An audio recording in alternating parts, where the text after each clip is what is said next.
News 16 Kerala. Hamas നേതാവ് യഹിയ സിൻവാറിന്റെ മൃതദേഹം വിട്ടുകൊടുക്കില്ലെന്ന് Israel.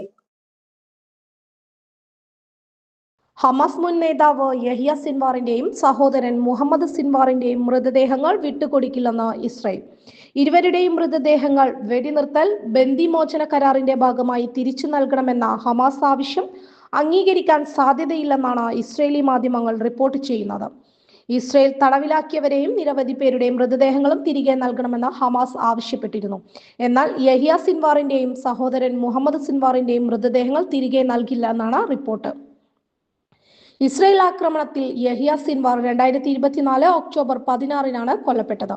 Rafale തകർന്ന അപ്പാർട്ട്മെന്റിൽ വെച്ചായിരുന്നു ആക്രമണത്തിൽ യഹിയയ്ക്ക് സാരമായി പരിക്കേറ്റ് അവശനായിരിക്കുമ്പോഴും കയ്യിൽ കിട്ടിയ വടി ഉപയോഗിച്ച് IDF ഡ്രോൺ എറിഞ്ഞിടാൻ ശ്രമിക്കുന്ന വീഡിയോ വൈറലായിരുന്നു. സിൻവാറും കുടുംബവും ഒളിവിൽ ആഡംബര ജീവിതം നയിക്കുകയായിരുന്നു എന്നാണ് അദ്ദേഹം കൊല്ലപ്പെടുന്നതുവരെ ഇസ്രയേലും പാശ്ചാത്യ മാധ്യമങ്ങളും പ്രചരിപ്പിച്ചിരുന്നത്. എന്നാൽ യുദ്ധമുഖത്ത് അദ്ദേഹം കൊല്ലപ്പെടുകയും അതിന്റെ 3 ദിവസം മുമ്പ് വരെ ഭക്ഷണമൊന്നും കഴിച്ചിരുന്നില്ലെന്നാണ് പോസ്റ്റ്മോർട്ടം റിപ്പോർട്ട് പുറത്തു വന്നിരിക്കുന്നത്.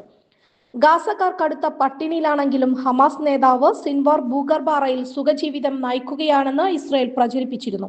എന്നാൽ Israel national forensic institute director Chen കുഗേലാണ് സിൻവാർ മരിക്കുന്നതിന് 72 മണിക്കൂർ മുമ്പ് വരെ ഒന്നും കഴിച്ചിട്ടില്ലെന്ന വിവരം വെളിപ്പെടുത്തിയത്. News 16 news desk. പക്ഷമില്ല, വിവേചനമില്ല. നേരിനൊപ്പം, നാടിനൊപ്പം, നാട്ടുകാർക്കൊപ്പം. News 16 Kerala channel.